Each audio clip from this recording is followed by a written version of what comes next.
Good afternoon, I'm Malcolm Jordan and this is your midday news fix for Wednesday the 3rd of July.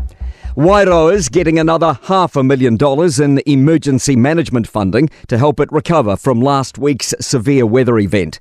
It brings the mayoral relief funding allocated so far up to $600,000. Political editor Jason Walls has more. Emergency Management Minister Mark Mitchell is in the region this morning and says it's clear the District Council requires financial support to clean up the damage. Meanwhile, the Ministry for the Environment will lead an urgent review into the flood response, given the significant concerns raised by the community about the management of the Wairoa River Bar. Wairoa's state of emergency has now been lifted.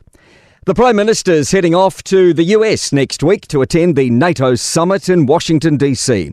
It comes as the presidential race is in full swing and Russia's invasion of Ukraine continues to dominate NATO's focus. Luxon will fly out on July 9 and return on the 12th. He'll be flying with Air New Zealand, not the Defence Force 757. The government's clarified the timeline on plans to make student testing more consistent.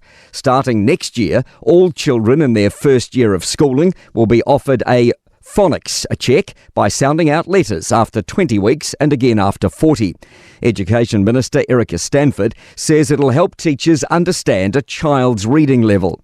Stanford says teachers will be able to identify and arrange additional support if needed right at the start of the child's education.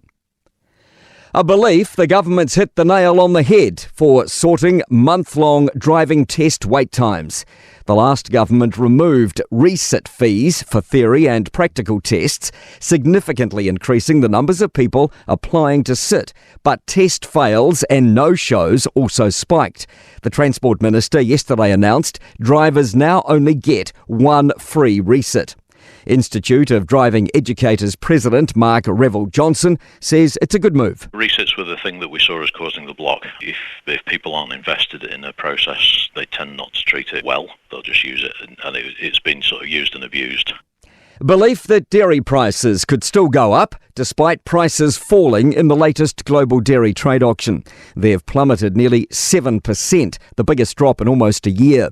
Skim milk powder's down 6.1% and whole milk powder 4.3%. Federated Farmers Dairy Chair Richard McIntyre says it's the first auction of the season and prices can quickly rise.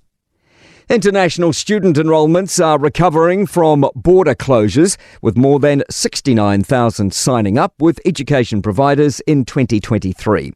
35% come from China. Former UK nurse Lucy Letby, who was found guilty last August of murdering 7 babies and trying to kill 6 more, has been found guilty in a retrial of trying to murder another baby. The original jury failed to reach a verdict. To sport, All Blacks lock Patrick Tuipulotu has declared himself fit to face England in the first test on Saturday in Dunedin. Turkey will meet the Netherlands in the quarter-finals of football's Euro 24 after defeating Austria 2-1. Former England cricketer Sir Geoffrey Boycott has revealed he's been diagnosed with throat cancer for a second time. The 83-year-old will have surgery this month. I'm Malcolm Jordan. That's your latest news fix. We'll be back with the next update at 5 p.m. from the Newstalk ZB newsroom.